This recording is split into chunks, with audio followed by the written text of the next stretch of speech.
The suspicious passing of Mica Miller is now part of an open FBI investigation. While the loss of Mica's life was initially deemed a suicide, the open investigation seems to imply that there is more to this case than what we were initially told.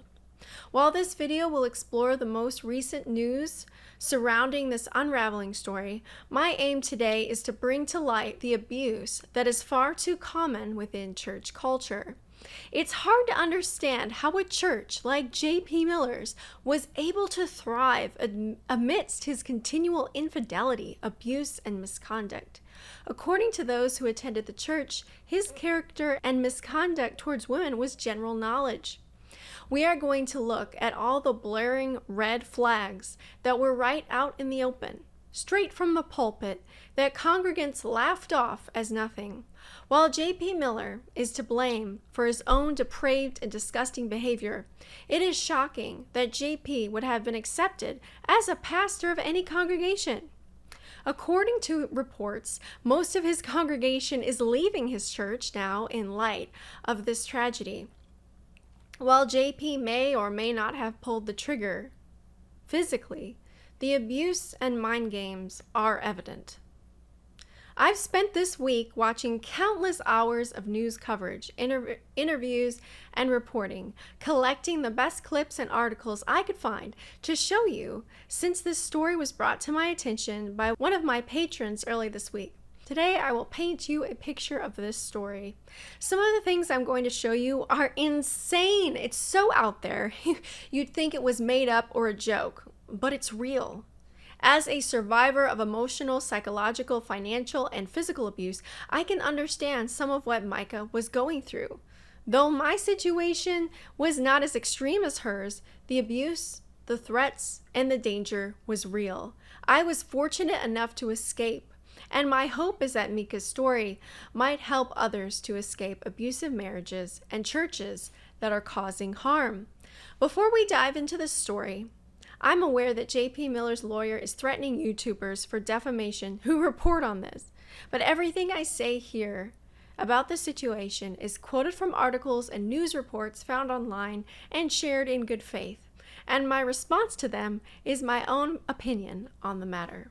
The death of a pastor's wife found shot in the head has just been ruled a suicide, but her friends and family still have questions about social media posts she made shortly before her death. It's an ocean of grief following the mysterious death of a pastor's wife. Mourners attend a beach memorial in her honor as questions linger over the circumstances of Mica Miller's passing. We're all a little suspicious of the events that led up to this woman's death. Today, cops are confirming that 30-year-old Mica took her own life. Mica was the women's ministry leader at the Solid Rock Church in Myrtle Beach, South Carolina. God sees all, God hears all, He knows all. She was also married to the church pastor, John Paul Miller. Her body was found in a state park. She had a gunshot wound to the head. The next day, her husband announced her death to the stunned congregation. I got a call late last night. My wife has passed away.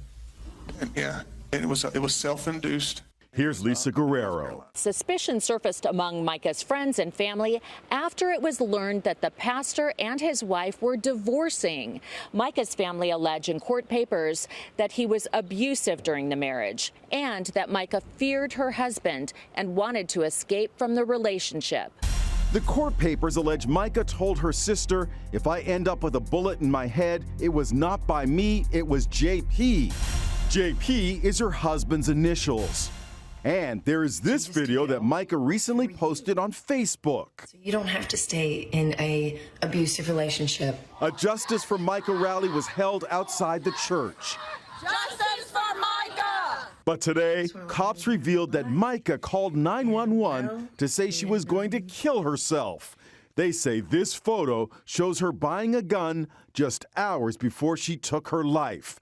They also released the 911 call she made. Tell me what's happened. I'm about to kill myself, and I just want my family to know where to find me. Cops say the pastor was not in town when his wife died. He's been quoted as telling a reporter he never hurt his wife in any way.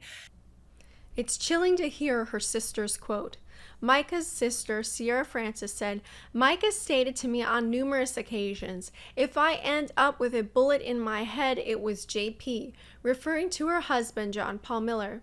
Mica feared for her life, and as we will later see, JP had threatened Mica with gun violence earlier in 2022.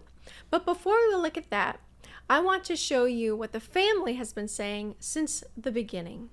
I am joined now exclusively by Mica's father, Michael Francis, and her big sister, Destiny Barrientos. Thank you to both of you. And may I just say I am so sorry to be meeting you under these circumstances. And my heart goes out to your family in dealing with what you are coping with. I cannot imagine being in your shoes. Michael, if I may begin with you, you feel that the investigation has been less than complete, to say the least, on Mica's death. What do you believe happened? What is your theory of how Mica died? My theory of how Mica died? Well, I know she was pushed to the brink. I know that there is no reason for her to be out there in that area. We've never been there. She's never been there. I mean, my theory is broad right now. There's bruises on her hand. There's injury to her other arm, like a handprint.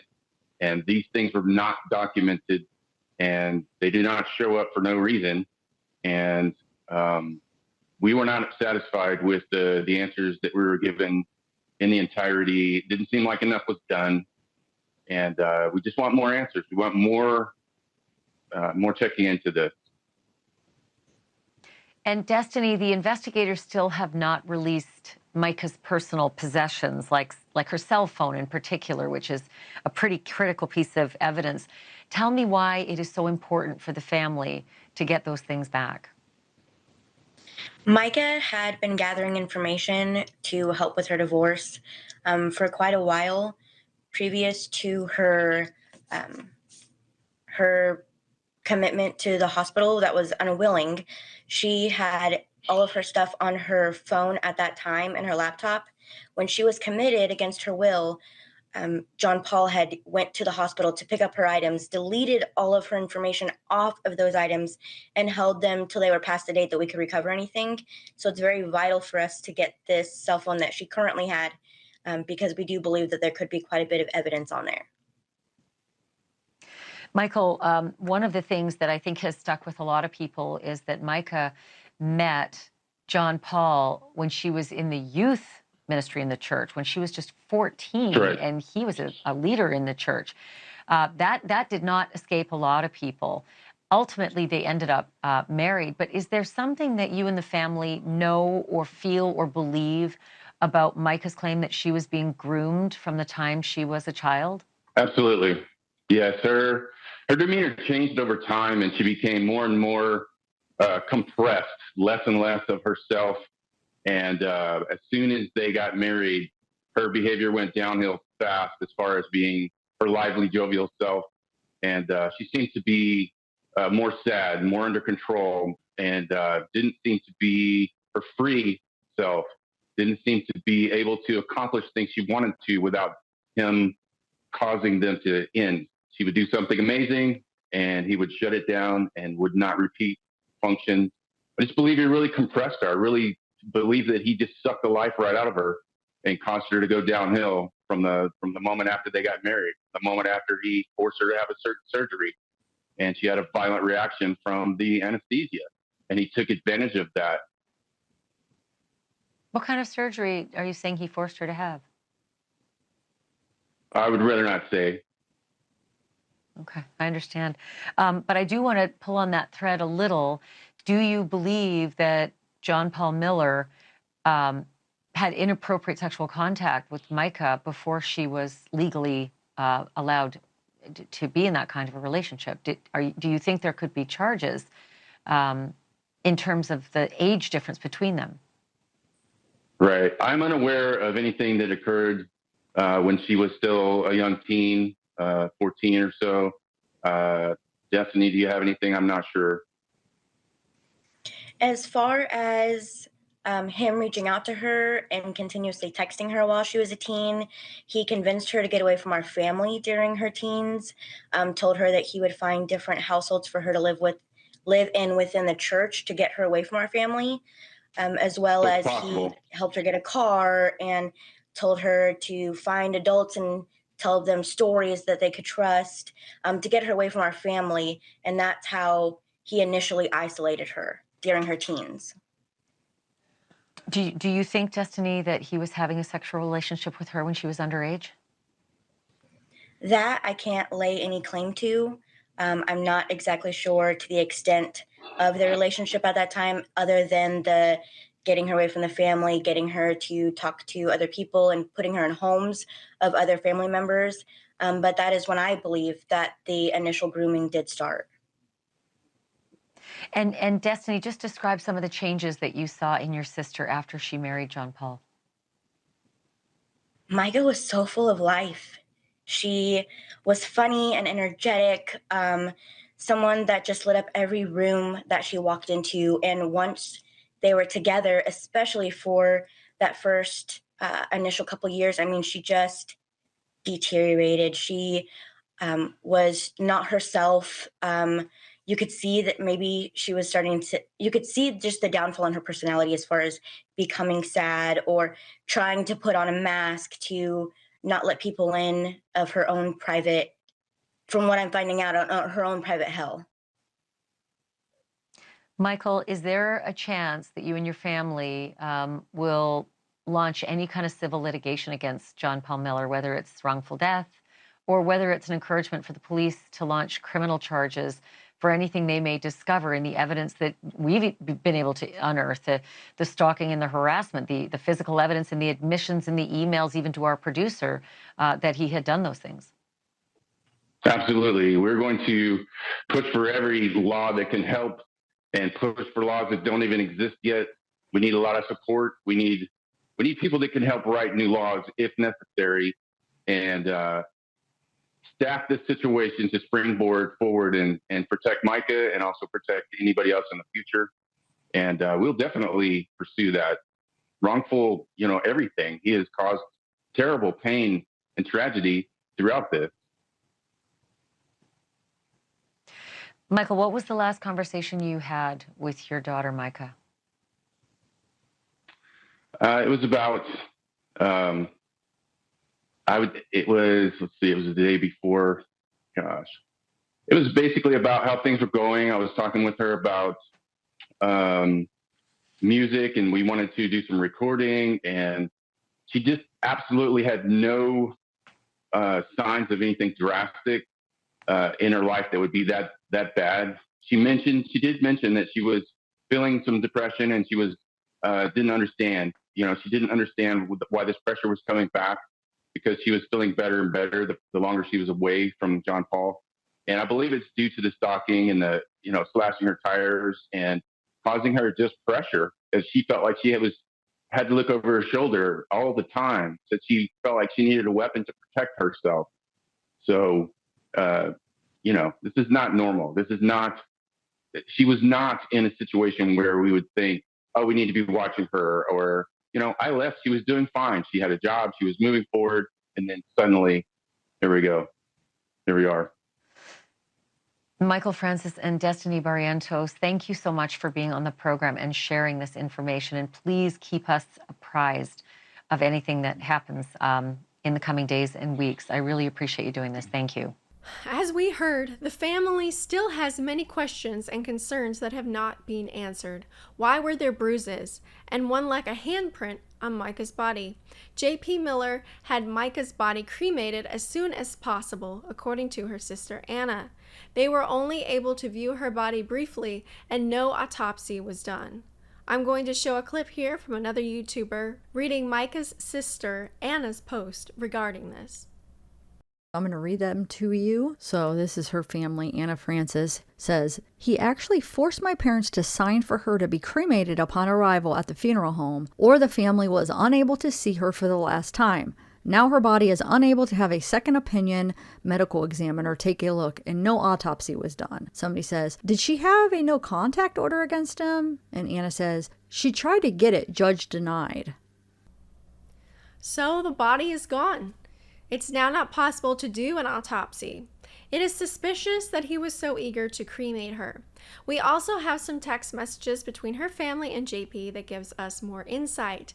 I will now show you a clip from another YouTube reporter who is on location investigating and collecting more info from Mica's friends and other church members. So it says, by the way, the surgery. Well, first, let me show you the text. Remember the text that we shared yesterday? We shared this text yesterday, and this text was from Pastor John Paul Miller reaching out to the family. It was about 10:22 p.m. on the 27th of April when this terrible tragedy occurred. And the pastor said to the family in a group chat of 5 people, this is what happens when you try to encourage someone to divorce the person they love and tell them they don't need medicine and that they're not ill when they are. Good job, Francis family. And that's what this pastor had the audacity to say to the Francis family, Sierra Francis and Mica Miller's family. And they're like, F out of here. You are the reason why our sister is deceased. And she wrote that word there. And then it says, it's easy to shift the blame when that's all you know how to do. No one told her not to take her meds. Get that through your thick skull.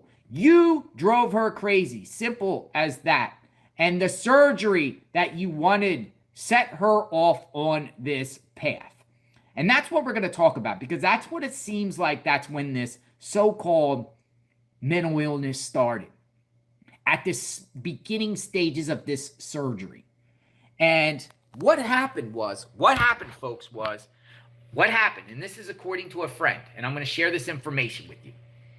The surgery that was referenced in her family's text was, in fact, a boob job. In late 2017, Mica and JP had a private wedding ceremony about a month or so before their actual wedding. So they had a private ceremony, and then they had their wedding. They did this because she was about to get a boob job, and he wanted to be able to take care of her without living in sin. Which just sounds ridiculous now, seeing the affairs and general lifestyle that he has. Because prior, he didn't want to live in sin, but yet, he cheated on Allison, his last wife, and he was involved, and she made wild stuff claims about him, which I believe her, by the way, about him being involved with kids and doing infidelities and talking to all these women left and right when he's married to Allison. So it's kind of contradicting, folks, when he wants to not live in sin. So he wants to have a private ceremony to get her a boob job. So that doesn't make sense on his part. Mica had never been on any kind of medication, especially psychotropic medication, before this. She had a bad reaction to the pain medication she was given and the anesthesia during that surgery. So she had a bad reaction to the boob implant, folks. Hallucinations, mood swings. JP took her to the hospital within the month because of it. The second time, he refused to bring her home unless she accepted that she was bipolar and started taking medications to treat it. She told me this herself. And this is coming from a friend, folks. And that's a big deal because she had zero prior breast augmentation. I'm told to correct the matter. Breast augmentation. Sorry about breast implants. Breast augmentation. Prior to this incident where she had her surgery, she had an allergic reaction to the surgery, and then he forced her into these type of medications. And that seems like that's the pattern that started this so-called paper trail of mental illness on her part.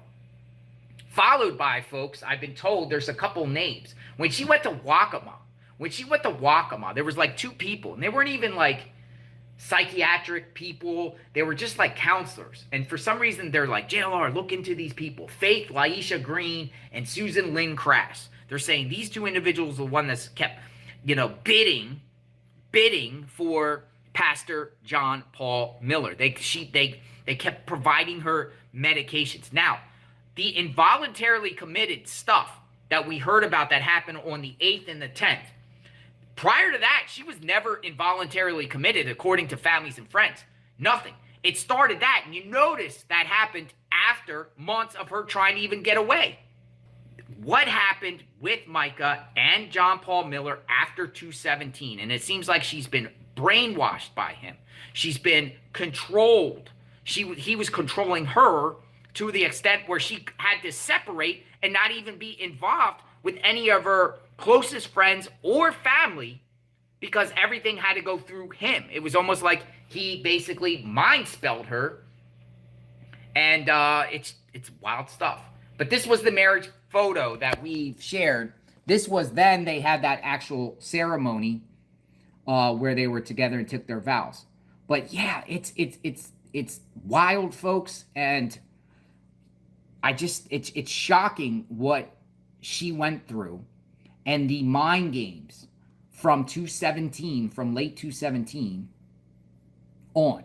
He just basically did everything and anything to control her and make her do things in the name of God.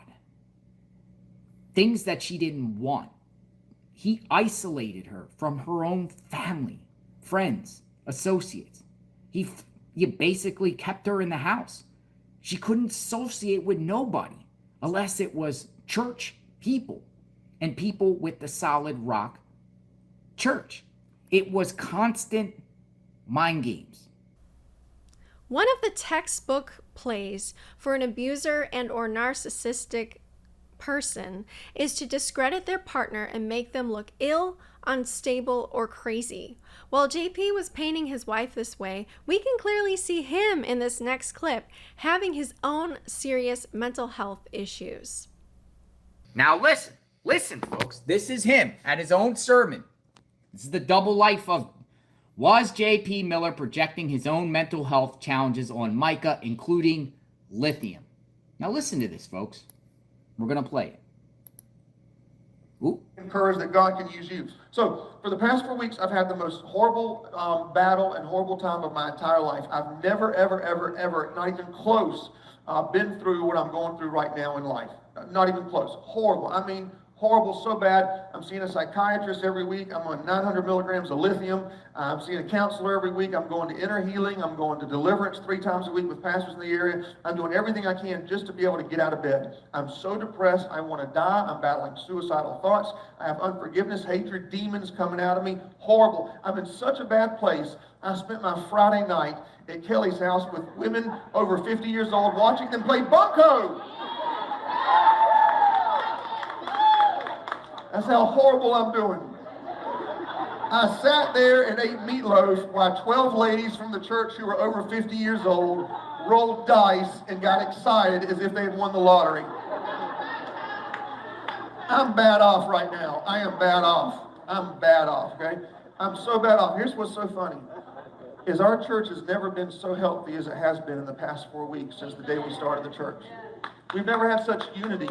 We've never had such powerful things happen. Listen, it gets better, it gets better.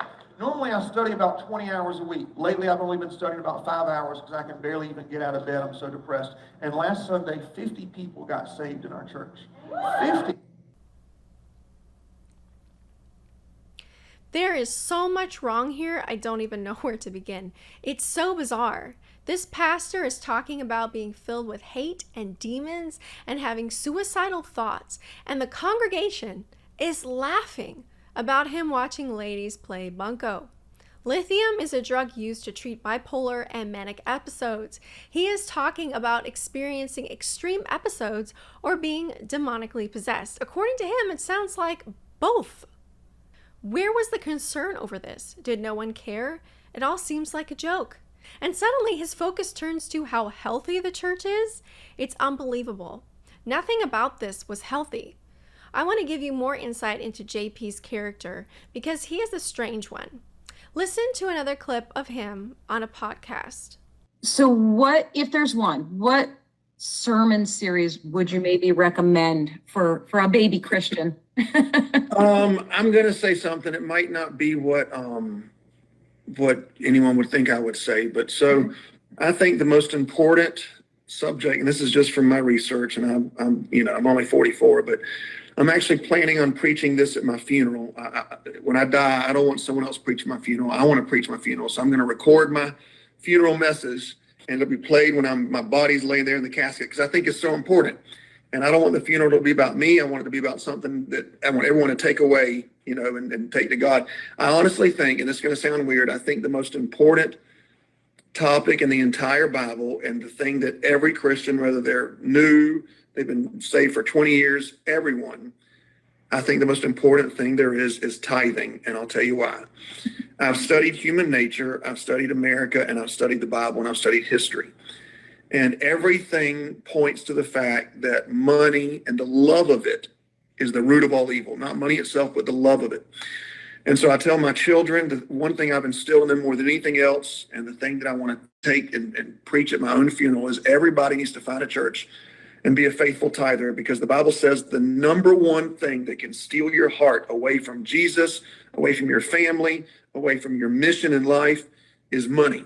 Mm-hmm. And it's the ultimate test to bring Jesus 10% of our income and not designate it. In other words, we have no control. It belongs to him. And the Bible says that where your treasure is, that's where your heart is. And so if someone's struggling with pornography, if they're struggling with negativity, if they're struggling with depression, if they're struggling with alcohol, whatever their struggle is, if they'll get their heart in the kingdom, then everything else will follow their heart. But the only way to get your heart there is for your money.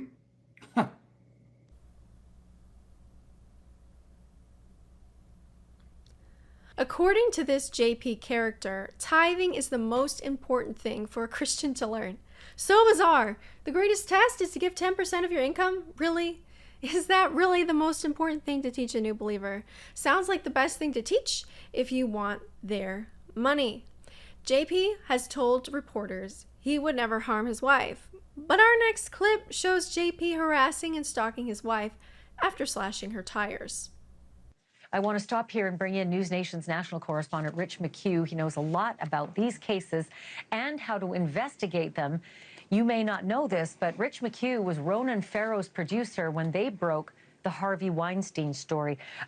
Okay, so Rich, the biggest issue has been all along the police reports about Mica saying that she was being harassed by someone repeatedly. Someone had put razors in her tire, a deflation device, a tracking device, had chased her from a gas station to a car dealership, and the name was redacted. And tonight you have information about that redacted name. Who is it? Well, we're going to show you a piece of video in just a moment, Ashley. First, some context, though, is that you gave some of it. Ashley, we FOIA'd these police documents. There's about a dozen of them. And this one document from March 11th paints a picture. And if we have video of that police document, I want to quote from it. So when we see the actual video, we can make sense of it. In the police document, the police officer writes that he was at East Coast Honda in Myrtle Beach in reference to harassment, that Mica was getting her tire fixed after it was slashed, that she told the officer the tracking device was on her car, that the suspect showed up, quote, she told him to go away, but she does not want to talk. And then when she pulled out her phone to record, he sped off. The victim said he leaves and comes back. That appears to be the moment we're about to show you. Roll the tape if we have it. Walk away. I'll show you the pictures. Do you want to go to jail? They'll be on Facebook in a few hours. Alrighty, you'll be in jail in a few hours. Walk away.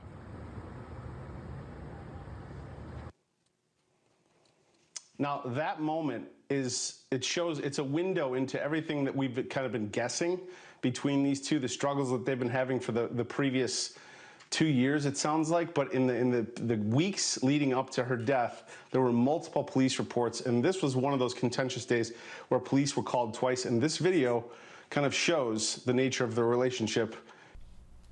Mica had to call police multiple times to protect herself from her husband stalking, harassing, slashing her tires, and tracking her vehicle. He also threatened to put photos on Facebook. I'm not sure if this is the same time when he posted half-naked photos of Mica to get back at her. This is something that he did do to try to get back at her and hurt her when he was losing control over her. He admits to doing this and then taking the photos down. Next, I want to show you a news clip from a couple who used to attend JP's church. They share a number of disturbing details as to what was commonly known amongst the congregation. I also want to bring in two people who knew Mica and John Paul very well. Ken and Alicia Young were members of the Solid Rock Church, and they often socialized with Mica and with John Paul. Thank you to both of you for doing this. If I can, Ken, let me start with you. You were a worship leader at this church. You were there 2019 to 2020. You socialized with this couple, Mica and John Paul. You went to movies. Can you describe for me what their relationship was like? First of all, thank you for having us on. But, you know, it's kind of a loaded question. When we first met them, you know, I saw what, you know, on the surface, it seemed to be a happy relationship. There were just some things that I saw. So I got to know them more in ways that he would speak to her at times, and just was just kind of red flags. I can't say it was one particular incident, just like, oh my gosh, it was just kind of a consistent way that he treated her. And honestly, in some ways, he kind of treated a lot of women that way from what I saw. So I want to ask you something. I know that you have mentioned before that one of the things that you really disliked about this church and the leadership of this church in particular was that there was, quote, immorality, hypocrisy among the leadership. With that in mind, it's a little astounding to learn that he met her when she was 14 as a member of the youth group, like the youth program there, and he was married with, I think, 5 kids. So was there did he have an affair with Mica and leave his wife and children to be with her? And if that's the case, how old was she when he did that? So I remember a specific conversation that I had with him when that was brought up, and it was because I'd heard about that. Like there were rumors, you know, going around that their relationship even started in infidelity and things like that. And in my conversation with him, he did basically confirm that. He did not get into her age. What he said to me point blank was that she was in my youth group. We became friends.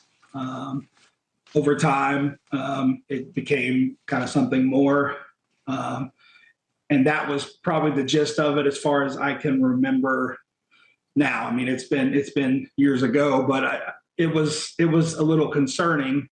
And there were other members of the church. Yeah. Yeah. And there were other members. That's very concerning, right? Oh, very, yes.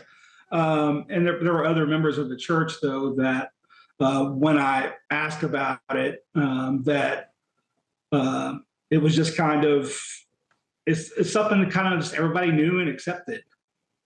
And let me ask you this, because you might give it a pass once, and maybe not. I mean, I wouldn't, but okay, some people might. They might get over it. But as I understand it, he's married, he has children, he meets a 14-year-old, eventually gets married to that older 14-year-old in her early 20s. And, you know, I don't know, Alicia, if you can add to this, but he then allegedly begins another affair with a church member who has a husband who uses a wheelchair, who mysteriously ended up dead and drowned in a pool. Is that accurate? Yes. That's what we've been told by people who have reached out. We've spoken to former church members. We've spoken to current church members, and people, and also family. It's kind of common knowledge, and that's kind of why it's the head scratcher. And because it's like, if it's common knowledge, why hasn't something been said? But basically, what we've been told by people, Ashley, is that he groomed her from a young age, and married her when he was able to, and but I will say that when I met them, on the surface, at least at that point in time, it seemed like a fairly healthy marriage. She didn't seem like. Can I ask? Yeah, can I ask this, Alicia? I guess that the essential question here, Alicia, is: do you believe that it is at all possible that your friend Mica took her own life, or do you suspect that her pastor estranged husband is at fault here? I absolutely do not believe that she took her own life, because she was energetic and her faith in God was unwavering. And she was always quick to encourage somebody else, including myself. We went to lunches together. We worked out together. Just the things that I do know about John Paul, I truly do not believe that she took her own life. There's not much to add to that. It's shocking, the immorality. As I said earlier, we have evidence that JP did threaten Mica with gun violence. Another 911 call due to JP threatening that he was coming to get Mica, and he was armed. We know from Mica's family and from police reports that John Paul was stalking and harassing Mica in the weeks leading up to her death. And today, News Nation producer Rich McHugh got a copy of a 911 call from Mica's sister after she says she received a threatening text from John Paul last November. Mica was staying with her sister at the time, and here is some of that 911 call.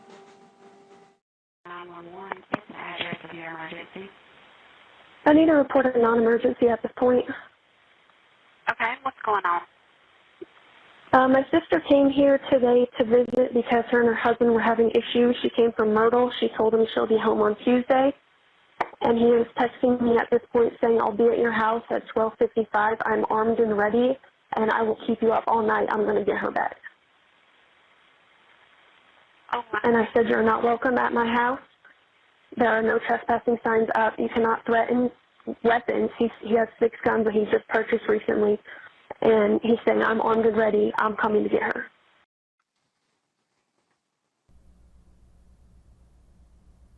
We also have some more details regarding Mica's involuntary hospitalization. We also have 2 of the texts that John Paul sent Mica's sister that day. The first one, in the wee hours, it was sent at 1:11 a.m. And it says, John Paul has loaded, John Paul says he's loaded Mica's possessions into garbage bags and is threatening to either dump them on the sister's property or take them to the Goodwill. The second text, 7 hours later, at 8:04 a.m., takes a very, very different tone. Take a look at that. It says, if she comes home today, tell her I'm sorry, so sorry. I'll do whatever it takes. I'm sorry to you and Matt. Should be known that we have repeatedly invited John Paul and his attorney to appear on this show every day that we've done the story, and they have always refused. They did give us that statement. We've now read it twice. And I want to bring in News Nation producer Allison Weiner, who's been digging into this story since the very beginning. Allison, the statement yet again pointed out that the allegation that Mica suffered from mental health issues, that she was hospitalized from February 8th until February 10th. Everybody's been wondering, why that hospitalization, how it came about. And you were able to dig up that answer today. What is it? Well, I got an affidavit from Mica's father, Michael, who was actually on the show the other night. And in the affidavit, he talks about the fact that John Paul was going around saying that Mica was not taking her medication and that she needed to be hospitalized. And when Mica's dad looked into it, he found out that she was really deciding to take just 1 pill instead of 2 pills, which is something that she was very much allowed to do. So he found at that moment and throughout a lot of their interactions that, according to him, John Paul was exaggerating a lot of things and making up things so that he could, in fact, get Mica hospitalized against her will. So How did she end up being admitted against her will? Well, he actually had a document. It was John Paul who admitted her, who signed the paperwork. But he showed Mica a document, and this is according to Mica's dad, but there was a document that he had shown also to Mica's father that showed that the power of attorney would be still in Mica's dad's name and also in her brother Nate's name, so that if somebody had to get her out of there, they both had the power of attorney, as well as her husband. That document was never notarized or filed, but it's something that Mica saw. Was it a real document? Did her family actually agree with these things? No, it was never filed. It wasn't signed by them. It wasn't notarized. So it's not a legal document, but it looked like a legal document. And basically, initially, according to Michael, to Mica's father, he was told that there was, in fact, that his son was signing the document. So it just was sort of a tangled web of lies, according to alleged by Mica's father.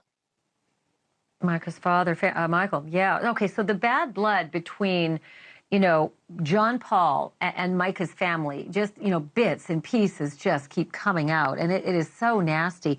We heard the 911 call where Mica's sister talks about no trespassing signs. And then John Paul apparently did the same thing to Mica's family. Sources say that during Mica's involuntary hospitalization, JP took her car, her phone, and her laptop. Mica had been collecting evidence for her divorce, but JP had deleted this evidence off of her phone and laptop. Whatever she was collecting, he found it and knew what she was up to. Well, there's a couple more things I want to look at. JP's criminal past. He has at least 2 felonies, one of which was running a woman over with a car and dragging her down the street. He is said to have made a joke many years later at church about wanting to run over people with cars, and the congregation laughed, likely having no idea that this was something he had actually done in the past. We will look more at his criminal history in a bit. There is also the issue of his first wife. There's an article that says JP's first wife divorced him and claimed in court that he was habitually cheating, had an addiction for prostitutes, and had relations to underage girls in the church. We're going to take a look at that article right now. This is according to the Daily Mail. The first wife of Mica Miller's pastor husband accused him of committing blank acts with blank under 16 and having an addiction to blank papers by Daily Mail. John Paul Miller also started an affair with Mica, who at the time was the couple's babysitter and the wife of his best friend Jeremy. His ex Allison said in an affidavit from 2017, referring to events 2 years earlier. Our marriage and my husband's career was less than stable at the time because at the time my husband's affair was discovered, he had previously admitted to both me and our congregation that he had an addiction to blank. Allison wrote in the affidavit to support her bid for alimony. He had also confessed to me and other staff members of the church that he had blank encounters with young females from the church who were under the age of 16. So he had admitted to this, and people knew. When the defendant affair was discovered, the church leaders demanded that the defendant seek counseling for blank addiction, Allison added. This is Mica and her first husband, Jeremy. And JP here in the back. This is Allison, JP's first wife, not husband. First wife. So when he refused the counseling for his blank addiction, the majority of the church left the congregation. So Allison said, our separation was the result of my discovering that the defendant was having an affair with the praise and worship leader in our church, who was also the weekly babysitter of our 4 children and the wife of his best friend. His marital misconduct not only destroyed my marriage, but also caused me to lose my church family and income, along with severely damaging the relationship between the defendant and our children. The documents added that Miller allegedly confessed to his then wife and members of the church that he had blank encounters with young females from the church who were under the age of 16. Well, this guy, JP, is a pedophile. The affair allegedly came to light after Miller and Mica were caught in a blank act in 2015. He had a way of taking over someone else's mind, one source said. Mica and Jeremy would spend a lot of time at the Miller's house with Allie and JP rehearsing the music for the church. It seemed kind of suspicious that they would always be hanging out, always together. He always had them around. It was like JP did it underhandedly to subliminally get into her mind. Once everyone found out he lied to our faces, we confronted him, and he sat there and denied it to our faces that he was just friends with Mica, and that was it, the source added. The majority of the church left the congregation after that, and we were shocked when we saw him and Mica, and they got engaged. They got married, and it destroyed a lot of people's lives. He had her wrapped around his little finger. She would jump even when she was married to Jeremy. He did it in such a sneaky way, and she was just a sweet person. He's a very good talker and good at getting people to do things for him. But I saw red flags. Next, I want to show you the memorial service that JP held for Mica. I will warn you that it is triggering, upsetting, and very telling. I have cut down the length a little bit because it's painful to watch. Keep in mind that he is saying all these things whilst he's been texting other women and stalking, tracking, and harassing his wife.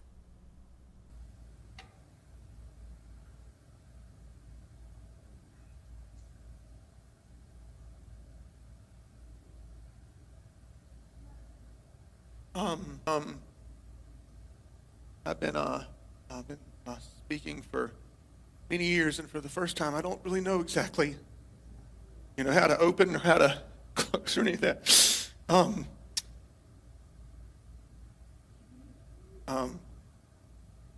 just, everyone knew how beautiful she was on the outside, but only I think a spouse knows how beautiful that person is on the inside. So I want to take a few minutes to just kind of tell some stories and just share some things about Mica that may, I don't know, shock you or help you get to know the more intimate side of her.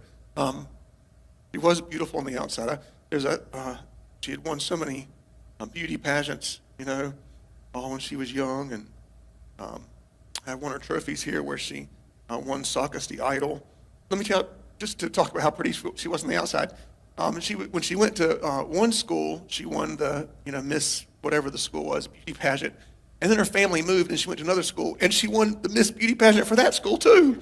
So it was the first time in that county's history that someone won both the pageants. But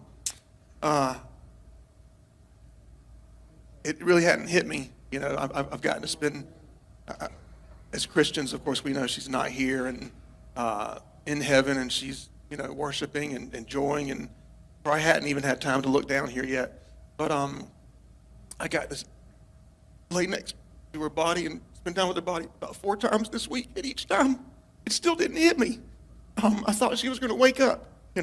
I even tried to raise her from the dead one time this week, and that morning actually I went to the mall later. She had bought me this dog tag, and the chain broke, so I went to the mall to get it fixed. And I saw a female about 20, 30 feet in front of me, and she was wearing one of Mica's dresses, and she had the same tattoo Mica has on her arm and the exact same hair. And out of just instinct, I screamed, "Mica!" And the girl turned around, and it was one of her sisters. And I thought I raised her from the dead. She's alive, But I can't wait to see her again one day.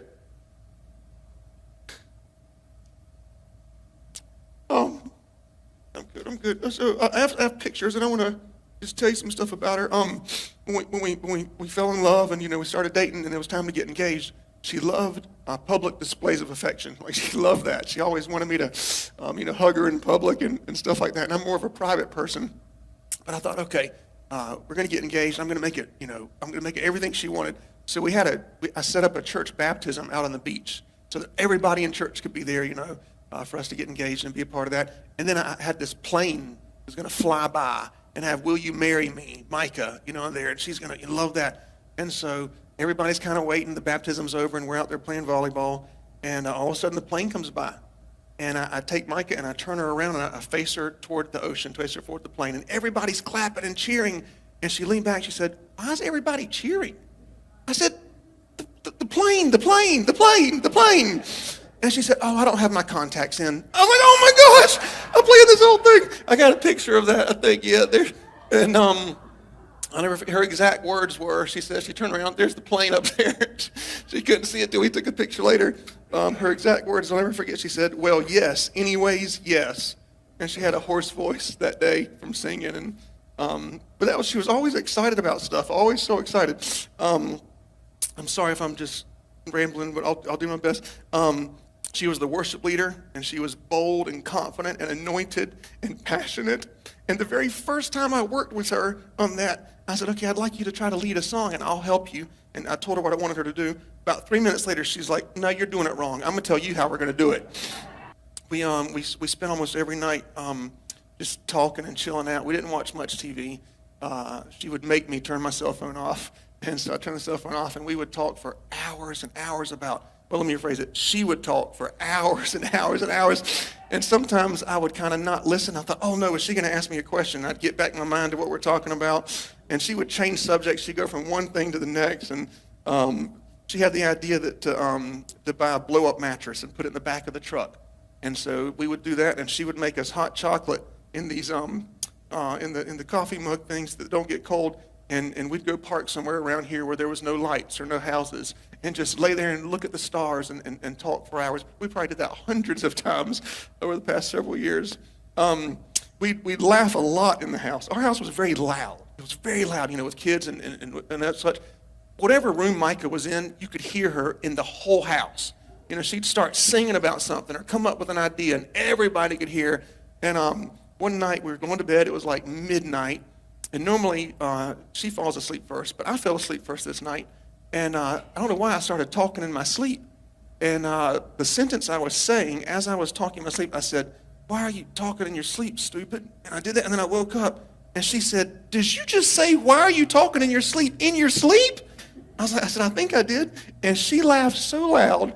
We talked about that one thing for the next 3 hours till 3 a.m. We were stayed up just talking about it.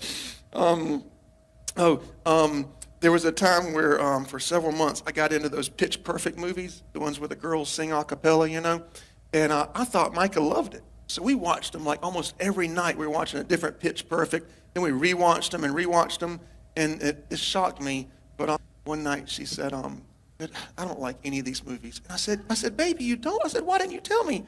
She said, "I knew you liked it, and I didn't want to, spoil the thing." I said, "You could have told me we'd watch something you wanted," but that meant a lot to me. What's the next? Oh yeah, there's designs. What's the next picture? Okay, so she loved to travel. I can't stand to travel, but she loved it. So we'd go wherever she wanted, and we went on a mission trip to Jamaica. It was like a 10-day mission trip. And we were in the jungles of Jamaica, and we're helping these other pastors and leaders. And there's churches that don't have ceilings and churches that are out in the woods. And it was so hot, like 110 degrees. We're sweating in everything we do. And after about 5 days, I said, "Honey, maybe we can just go home early. And, I know this is horrible. I'm so sorry that you came to me with this. I'm so sorry." She said, "Are you kidding?" She said, "I love this. This is great." I thought, oh my Lord. And she loved all the mission stuff, places where you had to use the bathroom in the woods or places where there was no air conditioning at all. She loved that kind of thing. Until towards the end of the trip on Jamaica, one of the pastor's wives pulled a mango out of a tree. And she had never had a mango before and handed it to her, and she bit it. And here's what happened just a few minutes later after that. She's so up on the mission trip. Let's see, what's the next picture? She loved nature. Loved nature. So we went to Mexico. So my boys, the ones that were in college, they said, "Dad, we're going to Cancun on spring break, with all of our college friends." I said, "Okay, have fun." Micah said, "We should go." I said, "I don't know if we should do Cancun with all the college kids," but we did. And we were on a bus with all these college kids and going to do different things. And I'll tell you a great story about Mexico. One night, her and I, we were riding on a moped, just looking at everything around. And there was this hole in the wall like looking nasty restaurant, and it said on there, tonight, karaoke. And I said, let's just check that place out. And we went in, man, it was packed. I mean, Mexicans everywhere. You look, not a single white person, not a single black person, and none of them spoke English. We couldn't even order the food because everyone was Spanish. And they were up there singing karaoke, all Mexican songs. And I said, honey, go see if there's a song in English that you could sing. She said, I'm not doing that. I said, no, you'd be great.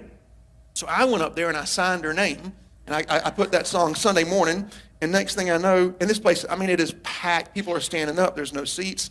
And they said in broken English, Mica Miller, Sunday morning, or something like that. And so she gets up there, and as soon as she starts singing, the whole place just stops and does this.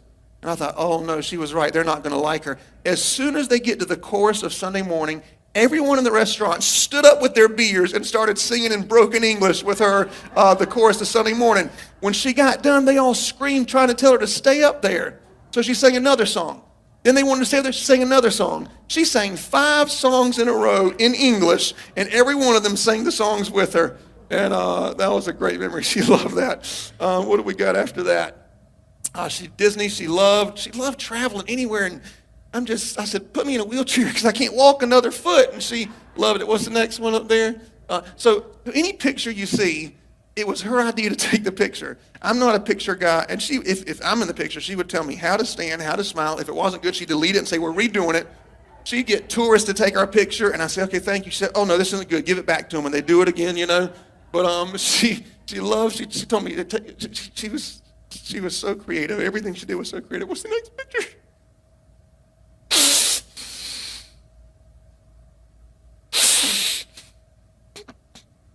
What's the next picture? She'd stop. We'd be on the way to like a show or something. She said, stop, I got to get a picture. I said, we're going to be late. She said, I don't care. What's the next picture? Next picture. So one of the things she did for me is I'm a comic guy, right? So this is things she did that was just out of the givingness of her. She dressed up like Mystique, the last one. So the next picture, she loved this picture. She thought that was the funniest picture in the world. And when her and I, take it back to the other one, I want to see it. When we go places like this, everybody asked to have a picture with her. Everywhere we went, they asked to have a picture with her. Okay, next one's a Spider Girl picture. She did that. And I'll show that. Okay, keep going. Wonder Woman, that was her favorite. Everybody knew her as Wonder Woman. Oh my goodness. Okay, what's after that? And Bermuda, she loved Bermuda. That was a picture of that. Next.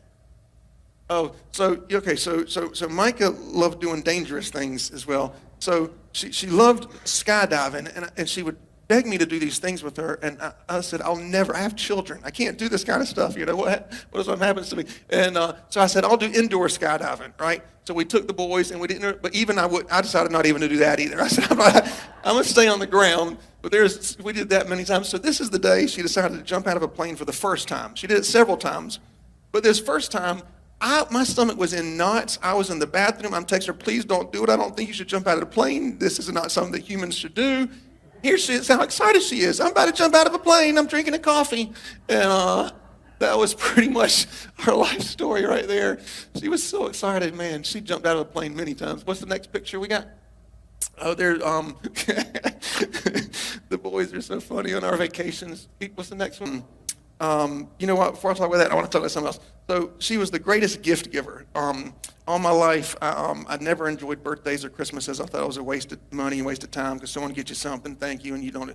But she was so thoughtful with her gifts that when we got married, I would look forward every birthday and every Christmas, just waiting to see what she came up with. And amazing gifts. But one of the greatest gifts she ever gave was so special. I'm a comic book collector, and you get them graded, you know, when they're worth a lot of money, and rarely do you see a 10. Normally they're 9.8 is the best you can get. And my favorite female character is She-Hulk. And so for the past few years, she would go and she put herself as She-Hulk on there, created this whole thing, you know, painted herself and did this outfit and all, and would make these comics for me. And that just meant so much to me. We had them displayed in the house, and she was just the best gift giver in the world. And I guess one more thing I'll say, and then I'm so sorry that I'm nervous. I'm so sorry. It hasn't really still hit me yet. She would write poetry. And I thought, what kind of woman, writes poetry? And she just write poetry. And so I want to read one of the more recent poems she wrote. She was so creative. She had a note field on her phone with just tons and tons of poems that she'd write for the family. And this one, she said,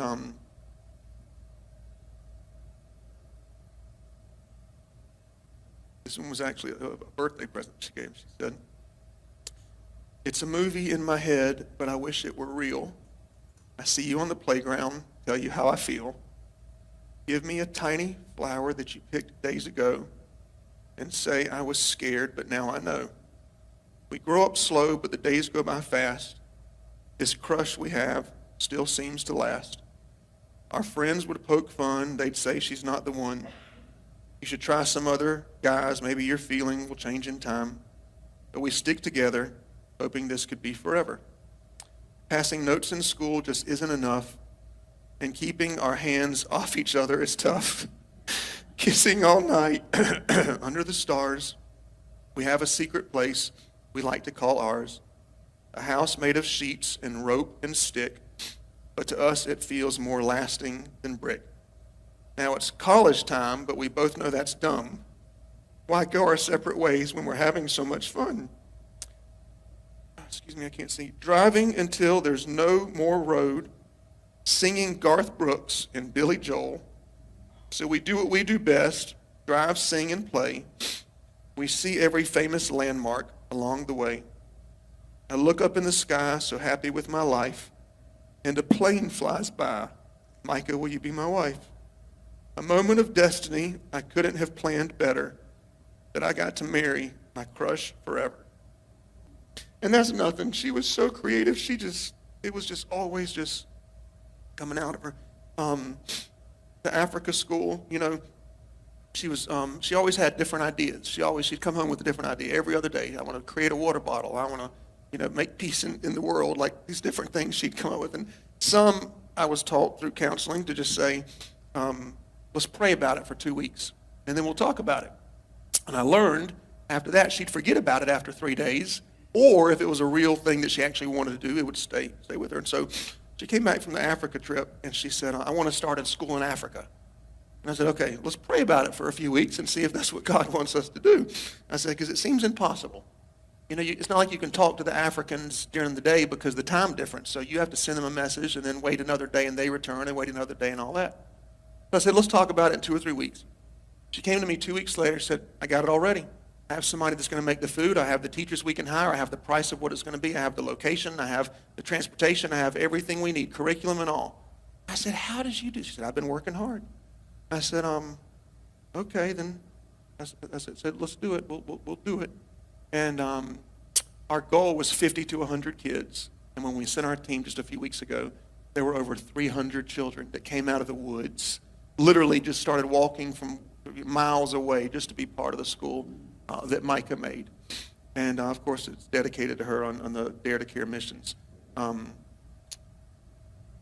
she had ideas like that all the time. I mean, just all the time. I can't even, if I had 10 hours a day, that wouldn't be enough time to tell you all the great things about her and what it was like to be in an intimate relationship with her. I still can hear her voice, and I can still picture her just walking in the front door. And I think that might be. So I'm gonna close with is there any more pictures I forgot? Is that it? That's it. Oh, there's the picture of the family. Yeah. She was a great stepmom. In fact, she did so much work with the kids all the time. She was the one that would always help pick them up from school and get their food. And she'd take Salem, my daughter, all the time to get their nails done or to go to Lululemon or all these special girly things, And I appreciated that from the very, very beginning. Not once did she ever complain about me having 5 kids. I can't believe. I just can't believe. So we're going to close with a parody. It's funny that we're showing the parodies because She didn't really like doing them, but she did it because she loved the church. And, you know, we'd be at home working on a parody, and she'd say, let's work on this new worship song. I said, oh, I really like the parody. Let's do the parody. And that meant a lot to me that she was always willing to do those. So we're going to show one, and then after that, Reverend Randall will pray. And this was my favorite parody that she did. Don't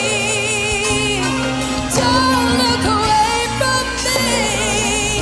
Don't you dare look away from me. I have nothing,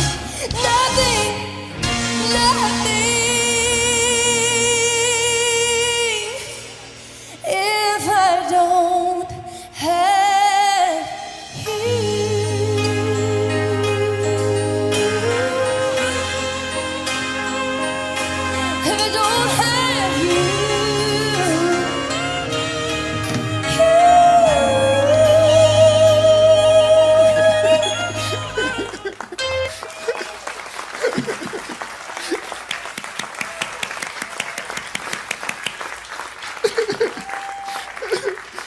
Imagine being married to that.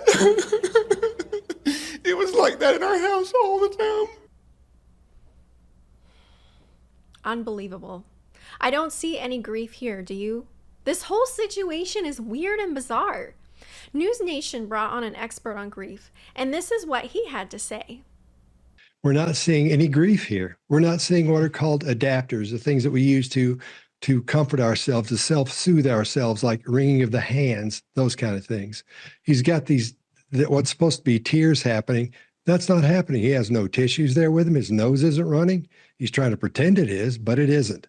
These are all the classic cues of someone who is faking an emotion. And if you'll notice, if someone's really feeling an emotion, that's what the emotions fire those expressions onto your face, in other words, from your brain, from your limbic system. And those don't last on him. We don't see grief. The little bit of grief that there's a semi-sadness that we see in there is taken away by a smile. And the smile is more prevalent than his grief is, or than his sadness is. This is one of those things that shows so many things that are wrong with it. I'm actually going to use this in training because these are all the classics right here, all of them. Wow. You're going to use this in training. Holy Dinah. Yeah. There's something I read that you had mentioned about a forehead, like tells in the forehead. What's that about here in this video?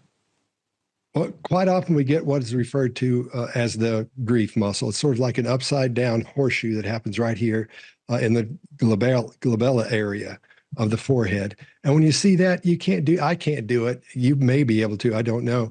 It only shows up when someone is actually feeling grief. They're remembering something very sad. They've just lost someone in their family, maybe a pet, and you'll see, or if they're in great pain, then you'll see the grief muscle show up. It shows up right there. We're seeing, and you could say, oh, this is Botox in his forehead and all that.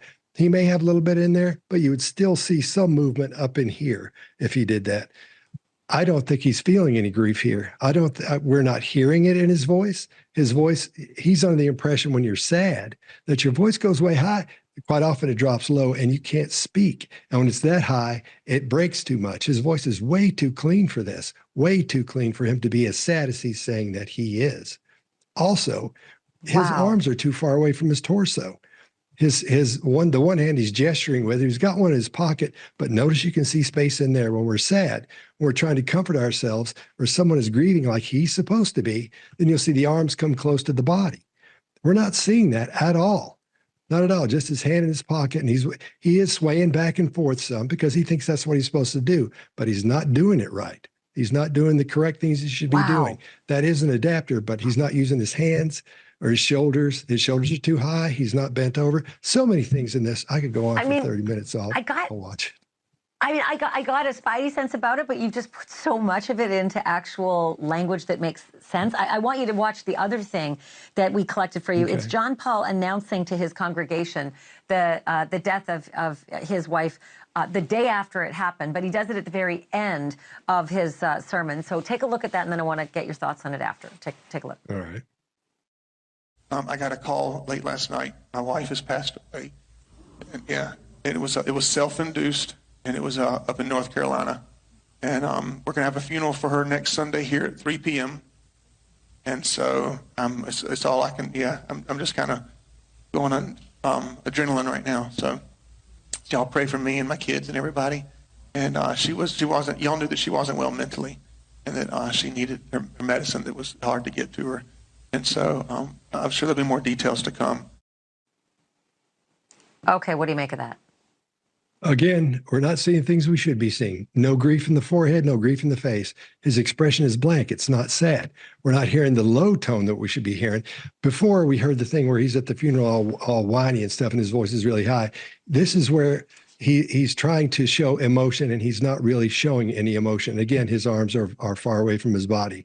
Why bring up his wife's medical, or not being able to get medicine during this? That's called a qualifier. He's qualifying what's happened to her. These are all this is so, it's horrible, but it's really good when you want to show someone the body language of what shouldn't be happening when someone's grieving. Last night, a new interview was released from Mica's dad. What he shares in regards to what he saw at the crime scene calls everything we know into question. What the family saw looked nothing like a suicide. We're going to watch that clip right now. There, Michael Francis, thank you so much for coming on. And before we even get started, I just have to say I am so sorry for your loss, your family's loss. And as I mentioned to you before we started recording, I know this can't be easy talking about this and having this amplified and everybody speaking about it. So I know this must be a very difficult time. So my heart goes out to you and your family, and really appreciate you taking the time to come here and talk a little bit more about it. Thank you for having me. I'm going to start off. How are you and the family doing right now? We're struggling. You know, we're more united than ever as a family. You know, this is something that has really caused us to drop any little petty arguments or something and focus on what's important at this moment. So, you know, we have grieved off and on, but we've also been in fight mode off and on as far as legally and, you know, and speaking out for Mica. Let's talk about that, because and I want to be very clear here. Despite the findings from law enforcement that Mica had died by her own hand, that the sheriff's office saying John Paul was not in Robeson County when Mica died, do you believe there is more to the story, correct? Yes, it's there's a lot of details that they did not cover, and because it was equivalent in their eyes to previous self-inflicted wounds, I believe the law allows them to do less work. It does not prevent them from doing more work.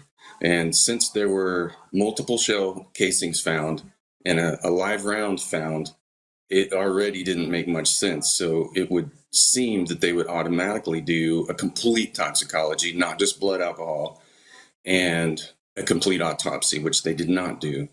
And we're just devastated that they didn't, because John Paul rushed the cremation process. So, and like during the briefing, we pressed pretty hard for more information and such. And the sheriff's office was trying to compress the briefing for us, and then they gave us a flash drive. It doesn't sound like Mica during the 911 call. She's so slow and so, you know, but then later there are, I haven't even heard them myself, honestly. I have someone who's going through all that for me and filtering the information, because otherwise the more information I get that sounds off, the more furious I get, and I need to be able to focus and control my emotions. So, but there was screaming going on and such, and that's not something indicative of a self-inflicted, you know, that's sounds like a you know, a fight. And with the bruising on her hands and on her arm, scratches on her hands, indicating defensive wounds. So very frustrating. When you say defensive wounds, is that something that was told to you by a medical professional when you talked about multiple casings there? Where did you get this information? And when you brought this information to law enforcement or brought it or mentioned to them, what did they say? Okay, as far as finding out, the park ranger took us back to the scene and pointed out, here's where she would have been standing. Here's where the shell casings and the live round were, which also doesn't make sense. She knew how to use a weapon. She got the weapon for self-protection. She told me days beforehand, Dad, I really feel like I need a weapon for protection. And she knows how to use it. She's qualified. She's been through training. She's not going to charge the weapon and eject a live round. She already knows the first rule of gun use is knowing the condition of the gun. So we got the information about the shells. I did it directly from the park ranger. And then when we brought that up to law enforcement, they just said, well, they had no answer. They really just had no answer why, any kind of, not even a speculation. They didn't even say, well, she probably did this, probably did that. They just said, this is what we have.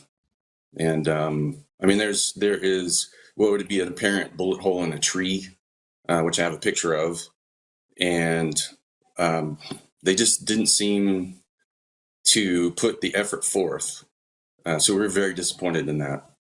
And the defensive wounds, was that from the park ranger too, Okay. Yeah. No, we looked at her hands during the viewing. We took pictures of her from the viewing. It was the worst day of my life. And she had scratches on her arms and on her hand. And the coroner in training had the chief coroner with her, but she spoke out and said, well, maybe that's from when they retrieved her from the water. And I said, okay, of course, maybe. Was there blood in those scratches and such? They had no answer.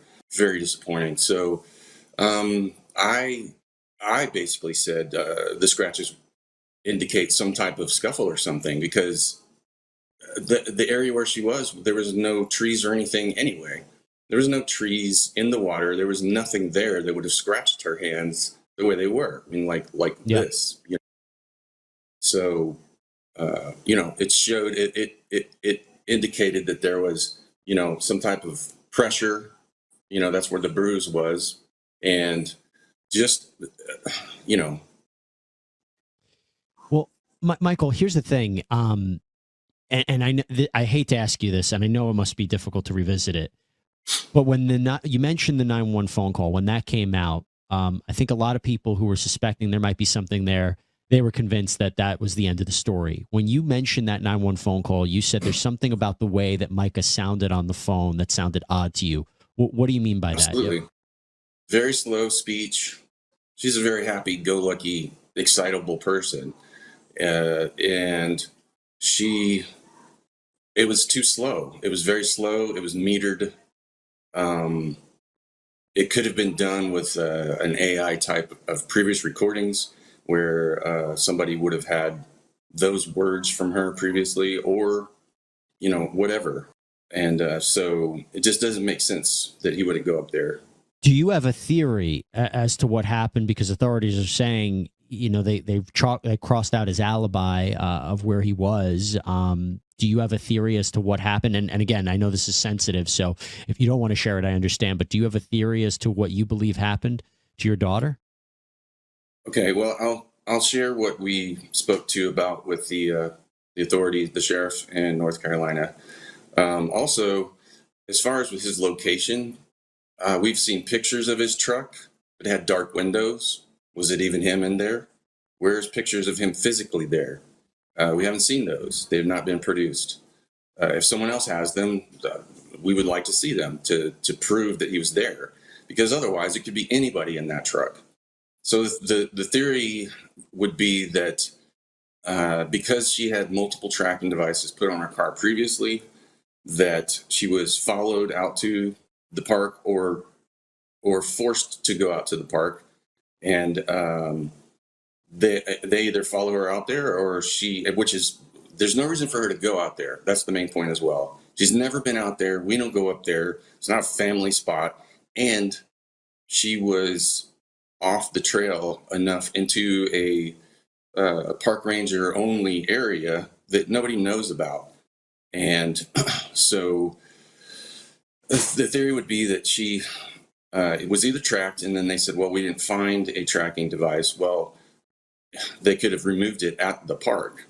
When the car was at the park and then it was collected by the authorities, they didn't check for a tracker, which blew my mind. They said, oh, we have all the evidence and everything. We asked them, was there a tracker on her car? And they said, well, we didn't check.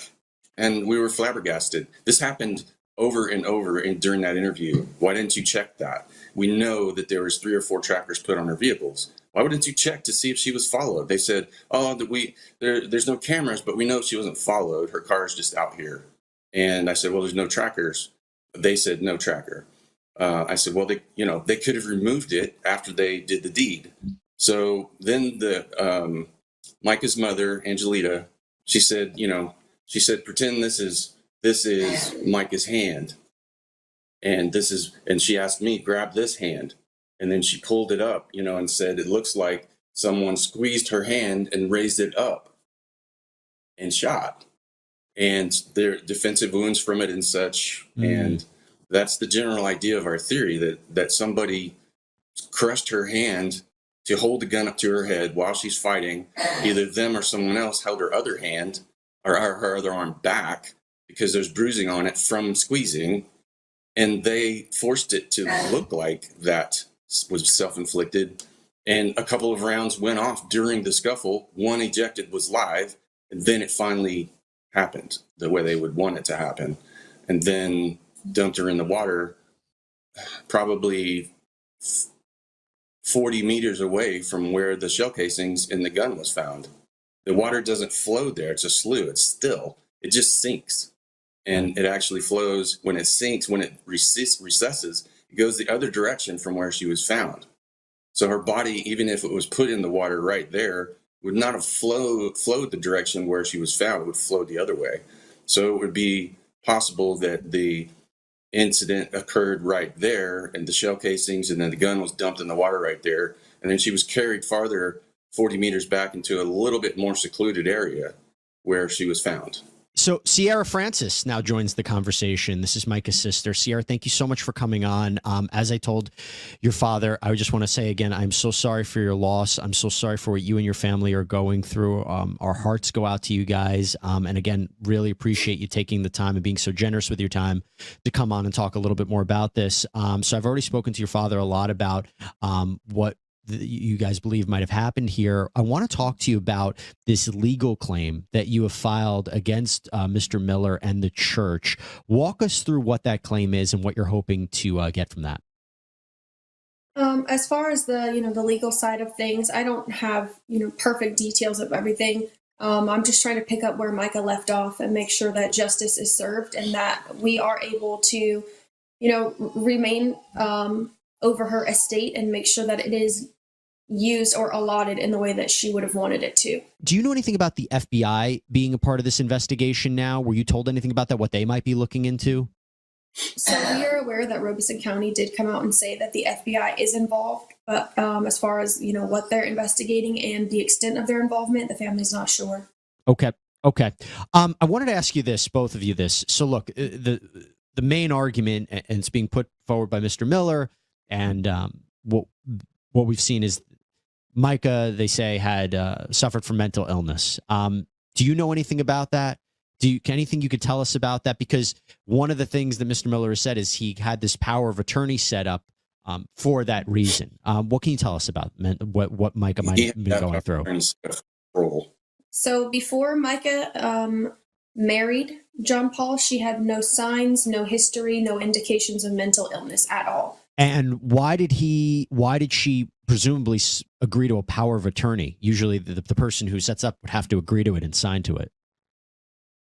He had every way to control her, and he was very good at manipulating the situation. And she thought that he would be doing the right thing. And she wanted to trust that Mr. Miller Jr. was actually doing the right thing for them. until she got away from him and had more time when she spent more time with us to peel off some of those layers and realize what was going on. And then she started becoming herself again and got a job and everything else and was doing fine and was happy-go-lucky self again, excited about the future, and which is something he did not like.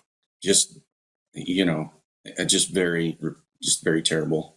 There are these allegations that he groomed her. What do we mean by that? He had his sights set on her from a very young age. I would guess probably 14 years old, 14 or 15 when we first came to the church. And he made sure that he kept her exactly where he wanted her to the point of who she married, what job she picked up after she was, 18. He got her married, and then he made her his secretary and his babysitter and his let's go to lunch person, and oh, you're so beautiful. And then when she was married, same thing, best friends with her husband, her previous husband, and manipulated the situation where he could have him doing something because he was his right-hand man and then spend time with Mica alone, which is very inappropriate. And to be clear about that, are you alleging that he engaged in criminal contact with Mica? And if so, again, my understanding is there's no time bar in South Carolina to bring charges. Is this something that you're speaking with about authorities with? I don't think he physically had a relationship with her until after she had already been married to Jeremy. I wanted to ask you about something else. And this goes back to that idea of why he says, and correct me if I'm wrong, why he says he had to set up the power of attorney. He was concerned about whether Mica would be taking money, because there was this allegation that Mica was a suspect in the theft of $1,200 in donations for the Solid Rock, this missionary efforts. I understand you want to clear the record up on that. That was investigated. I have seen, police excerpts on that, and from what I've seen, to best of my knowledge, it said that that was just a domestic dispute, and there was no criminal charges to be filed. Okay, and also, as far as the amount that was mentioned, Mica was having trouble with the websites releasing the money to her from the donations, such as Venmo or stuff like that. Right. They were holding on to those funds, as they do, for like the 3-day period or whatever, gaining interest. And so during that period where the money didn't show up yet, he was accusing her of stealing that money. And then after the fact, after she's passed, all the money showed back in except 1 penny. Not to mention that the money wasn't money that was donated and she was stealing it. This money was, hey, I've put $600 out of my pocket with the intention of, hey, I will be reimbursed from this, because that's what she was told. Hey, spend your $600 to purchase, all the donuts that you're using for fundraising. It's a charity. We'll make sure we reimburse you. So it's not even stealing. It's reimbursement for what she's already put into. Right. And before I let you go, I have to ask you about this letter that came out that he had seemingly apologized to Mica for what he said was releasing a nude photograph of her on the internet. What was your reaction to that letter? He's a faker. Yeah. He likes to Band-Aid everything so he can still control and manipulate people. I told him straight up, because of his behavior before, okay, now go ahead and go cry in front of your church and apologize like you always do. Mm-hmm. And he didn't during the sermon and his bombshell drop at the last point. He didn't do his fake sniveling, crying, fake stuff. He just, until later, but he would, numerous times, he would go in front of the church and say, I'm sorry, I did this and I did that. I'm sorry. If you don't want me to be the pastor, I'll leave. And they would say, oh, no, you do such a great job. And then it would happen again and again. Right. And if they did stand up against him, he would threaten them with removing them from the church, or he would just straight out remove them in front of everybody. And then later in sermons said, oh, well, they just left for no reason. I don't know why they left. Michael Sierra. Anything that comes out of his mouth, it's all backwards. Well, Michael Sierra, here's what I wanted to ask you. This is going to be an ongoing discussion. And I was hoping, and first of all, thank you for being so forthcoming to come on to explain this. give your perspective on what's happening. As this progresses, can we keep an open line, and can you come back on and let us know any updates that are happening on your end? We would really appreciate it, because I think a lot of people have questions about this. Sure. As long as our attorneys are in agreement and such, and Sure. we will keep it open, and most likely that will be yes. Okay, so listen, again, thank you so much for coming on. Really appreciate this. And again, my heart goes out to you and your family about this loss, and I'm so sorry. But I just want to show you something, because I don't know if you guys ran his name in the Horry County court record search. You should run his dad's name too, Reginald Wayne Miller, just for this county. There's many counties in South Carolina. We just scratched the surface for one county. There's many counties in South Carolina. There's many places where the Millers do business between Myrtle Beach, Florence, South Carolina. Look at this, folks. Run his name. You run his name in the Horry County 15th Judicial Circuit Public Index, and you get 37 cases dealing with him. 37 separate cases, all stemming, going back 2 decades of just craziness. Now, he has some interesting charges here. He doesn't have much criminal charges because most of it is traffic. Here's a motor vehicle accident he had in 96, personal injury accident in 2000. His divorce is listed in 2015. That's the divorce he had with Allie, which we will discuss shortly, because she throws some bombshell allegations against him. Traffic. And then we have a few criminal cases. We have one down here where it says pardoned. It was dealing with the assault charge that he had. And last year, or 2 years ago, he filed a pardon. And in this pardon, let me refresh this. Probably come back if I refresh it. And in pardon, he got his gun rights restored. So he's a pastor running around with all these allegations against him. And now the judge granted his pardon.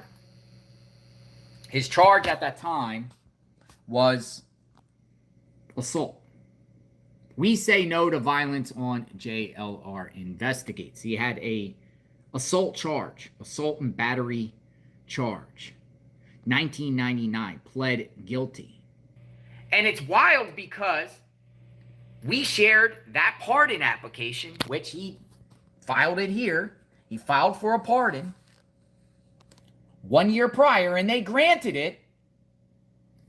I am seeking a pardon to restore my civil liberties in the community that I serve daily as a husband, father, and pastor. The right and ability to protect my wife and children, as well as my congregation, is imperative. And he lists Solid Rock Church as his ministries. And ultimately, the courts granted his pardon. J.P. Miller is a criminal. The assault case was when he ran over a woman with his car. He filed for a pardon so that he could get guns to quote-unquote protect his family. Only months later, he stocked up on guns and threatened to use them to get Mica back. We heard the 911 call earlier and saw the texts he sent. If you look into J.P. Miller's dad, Reginald Wayne Miller, who has a criminal history of his own, at the very same park that Mica's body was found, sources show that Reginald was arrested there for exposing himself to an undercover officer. According to reports, he was also found guilty of fraud, forcing immigrants into what was virtually slave labor, paying them next to nothing, and controlling them with fear. Allegedly, he is also wanted in Pakistan. So here's the thing. Here is why I shared all of this information with you today. Do I want justice for Mica? Absolutely. Do I want women to understand the danger of pastors and men like this? Yes. But what has truly bothered me, as I've collected these video clips over the past few days this week, it's the comments. What are people saying in the comments? I've seen people say, this would never happen in my church, or find a King James version only church and this would never happen, or this man is not a real pastor and that's not a real church. People have the tendency to look at these extreme examples of corrupt, abusive pastors and churches, rampant with sin, and think that their churches are untouched by this. Most people don't see behind the curtain what really goes on behind the scenes in their own churches. Most people are not privy to knowing who their pastors really are. Many years ago, I came across a study. I don't remember what it was called. It was a long time ago, but it was a study out of Canada that looked at NPD, or narcissistic personality disorder, in clergy and pastors. They found that about 30% of those serving could be clinically diagnosed as having full-on NPD, or narcissistic personality disorder. That would mean, according to their study, that roughly 1 out of 3 pastors or church leaders are full-on narcissists. It's like wolves are drawn to this profession, and it makes sense. They are given a platform to be looked up to be praised. It strokes their ego. There's money to be made, and they can use their position to get what they want behind the scenes. It's crazy to think that there might be a 1 in 3 chance that your pastor is a narcissist. Now, that study was done in Canada. I don't know what the percentage would be here. And the exact percentage doesn't matter as much as us being aware that there is a systemic problem with wolves and abusers in the church. People need to know that their churches are not immune, that no specific denomination is immune. Paul told us false teachers would arise from within the very churches that he himself started. And it doesn't get better than that. It only gets worse. Sadly, Mica's experience is not a rare one. I escaped from an abusive marriage where my life was in danger, and I know many other women who have experienced the same things that I have. I think people have an unhealthy tendency in churches to give the benefit of the doubt and assume the best case scenario when pastors say or do things they shouldn't. Many in Mica's church looked past all these glaring red flags. We saw it. We looked at the video. It has taken Mica's death to change people's minds and to get them to leave. Before being engaged to Mica, JP had admitted to the church to having inappropriate relations with underage girls. Instead of reporting it, the church told him to get counseling for sexual addiction, and he refused. Much of the church left, but the others stayed despite his past, and the church grew to what it was, overflowing and in need of a larger building before Mica's tragic death. This seems unimaginable, and yet people ignore things going on all the time. When people go to church, how many of them look at the pastor's history? How many are trying to determine the character or their personal life? Often it is based on being in agreement with what the pastor says, and it's just assumed that he's a good guy and that he's being truthful. How many people are oblivious to the number of huge red flags waving around them in their own churches? Look at this article by Rick Pitcock, for example. Now, I don't agree with all of Rick's views, but I agree with what he shared in this article. He talks about an abusive gospel and John MacArthur's claim that PTSD doesn't even exist. Let's take a look at that real quick. So we're going to look at this article from Baptist News Global from Rick Pitcock. Now, he is a little more liberal than I am. I am probably a lot more conservative. So I don't necessarily agree with everything that he has shared here, but there are a couple of points that I thought that he hit on that were really good. And so what I kind of want to hit on was this conversation with John MacArthur and John Piper on mental illness. and then some of what they had to say about abuse. Okay, so unfortunately, tragic story of Mica and J.P. Miller goes far beyond the walls of Solid Rock Church. Mental health is something many people struggle with, and it's also something many conservative Christians live in denial of. 2 weeks ago, BNG reported that John MacArthur claimed there's no such thing as PTSD, there's no such thing as OCD, there's no such thing as ADHD.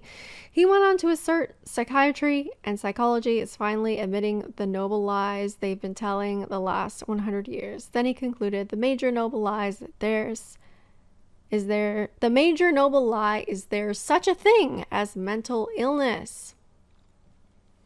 That wasn't the first time MacArthur had dismissed such concerns about the body. In a dialogue on stage with MacArthur in 2007, John Piper admitted, I remember I was 40, sitting on the steps halfway through vacation, sobbing. Noelle comes down the steps. What's wrong? I said, I don't have a clue. Like the Solid Rock congregation did with JP's confession of depression and suicidal thoughts, the audience roared with laughter. So Piper went with it, comparing his experience to PMS, which made them laugh even harder. Then he continued, I don't have a clue why I'm so sad. And that season lasted several years. And the grace was that I could still function. At this point, MacArthur interrupted. It lasted several years, he asked, shocked. Laughter erupted again as Piper pursed his lips. Then Piper pointed his finger at MacArthur and said, I've met people like him before. I had a church chairman named Roland Erickson, and Roland would ask me to define depression. More audience laughter. He didn't have a clue. It was like Gazornenplatt. So if you don't know it, you don't know it. Then stretching out his arm to the giggling MacArthur, Piper said forcefully, You're okay. Just stay there. Then MacArthur shot back, I feel like I'm missing a great experience. At this point, the laughter was so, whatever this word is, you would think they could get their own Netflix comedy special.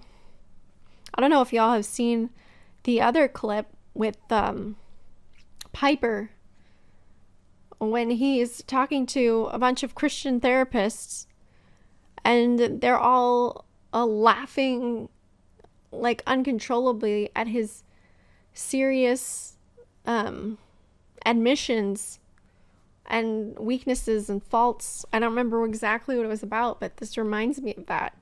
It's very bizarre. It's very bizarre when you're talking about really troublesome things or things you're struggling with and you're serious and everyone is laughing, just like what happened with JP's church. It's very bizarre. It's very odd in this culture. Now, John Piper has just as many harmful things to say, even though he was made fun of and mocked by MacArthur in that previous example. But then to women who are in abusive marriages, Piper said, if it's not requiring her to sin but simply hurting her, then I think she endures verbal abuse for a season, and she endures perhaps being smacked one night, and then she seeks help from the church. Every time I deal with somebody like this, I find the ultimate solution under God in the church. In other words, the solution to marital abuse is for women to submit to complementarian hierarchies of male headship and then seek help from their churches. While MacArthur and Piper may be miles from Myrtle Beach, the worldwide grip of their ministries influence the hierarchical theology and broader evangelicalism that leads women like Mica Miller to feel like God has put their abusive husbands in their life in order to give them a cross to bear. And now, in Mica's case, she is no longer living. That hierarchy from a self-glory obsessed God who causes men to abuse women and expects women to recognize their abuse as coming from God, celebrate a gospel of violence against human bodies, and submit to the all-male leaders and God above them, creates an abusive attachment. Until the church is willing to reconsider its violent gospel, its hierarchies of authority and submission, its handling of mental health, and its sacralization of abuse, tragedies like this are going to continue to unfold. As Moe observed, not sure who Moe is, but whoever Moe is, he says, women captive to his theological system and its attending family and ecclesial structures have exhibited some of the highest levels of psychological suffering I have ever seen in my patients.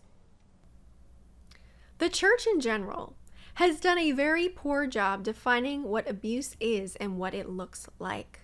Many women are encouraged to stay in abusive marriages and suffer for Christ instead of helping them get to safety.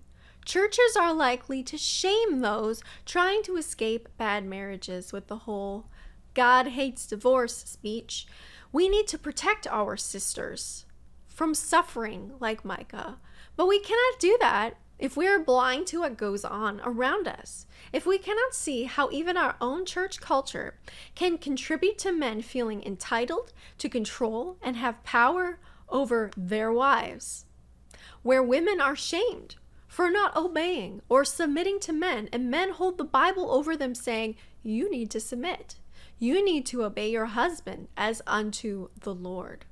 This very mentality feeds into narcissistic abuse, encouraging women to stay in marriages with a husband who is breaking his vows left and right, and men expecting obedience is not loving or kind or Christ-like. The culture of men having authority over women in the name of God contributes to spiritual abuse, manipulation, and control. This is happening all around us in churches. Even people like J.P. Miller, someone who is obviously unstable and unhinged, successfully grew a church to the point where they were needing a new building. Narcissists have an uncanny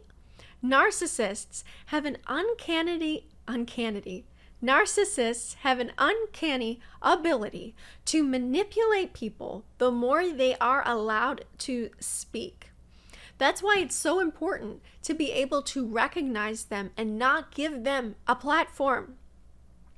Churches can be very unsafe places for women and children, and they can be dangerous for men.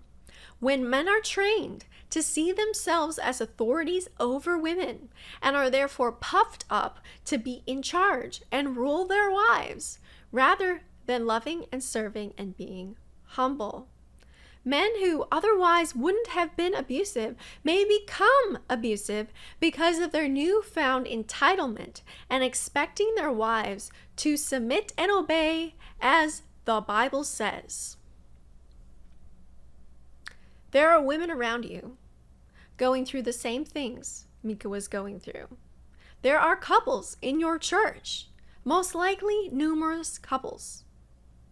But this is something people have been taught to hide, and it often stays under the radar. But that doesn't mean it's not happening all around you.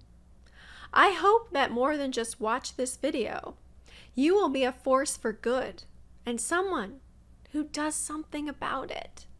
Be the type of person to help someone out of abuse and misery, rather than being someone who helps them stay stuck and alone by saying things like, God hates divorce, or suffering glorifies God, or just pray and trust the Lord. One person can make all the difference in their lives. One ally amidst the hell they are going through. One person to confide in and encourage them is enough to strengthen them and help them see that they are not alone, that they are not crazy. They don't need a prayer. They need someone to believe them and give them a hand and pull them out of the pit that they are trapped in. One person did that for me when I was in a narcissistic, abusive, and controlling marriage with a man who weaponized the Bible against me. It took someone to be vulnerable and tell me how she was abused, and when she described the abuse she was enduring, it mirrored my own. It was the first time in my life that I'd ever heard these behaviors defined as abuse. It was the spark that ignited a fire and led to my freedom. We all have the ability to be that spark if we reach out to those who are suffering. It doesn't happen as often, but men can be harmed by abusive women too, and we need to have ears for them as well and not make fun of them because they can suffer too. Now, typically, it happens to women because church culture has set things up in a way where it's far too easy for men to abuse, often spiritualizing controlling husbands as being quote-unquote leaders, leaving women incredibly vulnerable, alone, and even labeled as rebellious and unsubmissive when they try to get their agency back to protect themselves. Our love and kindness can change the world, but we also need to be wise. I left a cult I was in 3 years after I started going there. There were so many red flags, and yet I knew people who are still there and have been there now for over 16 years. I have never stayed long at one church because I've always been someone to get very deeply involved. When I was deeply involved, I peeled back the facade and saw what's underneath. And I've always seen glaring problems that ought not to be there. We are told to be innocent as doves, but cunning as serpents. We need to develop discernment and wisdom so that it's not difficult to see the wolves wearing sheep's clothing. People are deceived. Until people are educated about narcissism and how manipulators behave, until we understand how certain theologies and church doctrines contribute to this problem, more women will suffer Mica's fate. Most of these women's names we will never know. May God bring justice for Mica and her family. And if not in this life, at least in the next.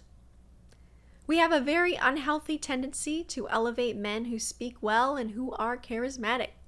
People who achieve great things were not necessarily great people. Take Martin Luther King Jr., for example. He is spoken of so highly, and I am glad that his influence brought freedom. But the FBI found him to have had over 40 affairs with women in his church. A man who uses his position in church to bed other women in his congregation, who has been charged to protect them as a pastor, is a sexual predator. Both of JP's wives discovered him cheating, and he admitted to doing so with minors. We have a pastor who is a serial adulterer, pedophile, violent person who drove over a woman with his vehicle, has no regard for the law, with 37 law violations in one county alone, including 2 felonies. And this guy from the pulpit says he has demons coming out of him and is on lithium, which is bipolar medication, while he is accusing his wife of her own mental health. A guy running around with guns and making threats of using them. A guy who stands up one Sunday, gives a sermon, and at the end, like a typical announcement, says his wife has passed away. Who does that? Who gives a sermon like it's a typical Sunday and as an afterthought announces his wife is deceased? Everything about this whole thing looks incredibly fishy. I'm sure we will hear more news in the coming days as this whole situation just gets crazier. Stay safe out there, dissidents. There is so much evil in the world, and so much of it is in so-called houses of God. Churches can be very dangerous places where predators and wolves seek to prey on the innocent and the least suspecting. If we don't expose the wolves running around in sheep's clothing, they will run rampant. It can happen anywhere. No church is safe. Thanks for watching. Please like and subscribe, and if you want to join the cause, you can become a patron for as little as $5 a month. Thanks for watching.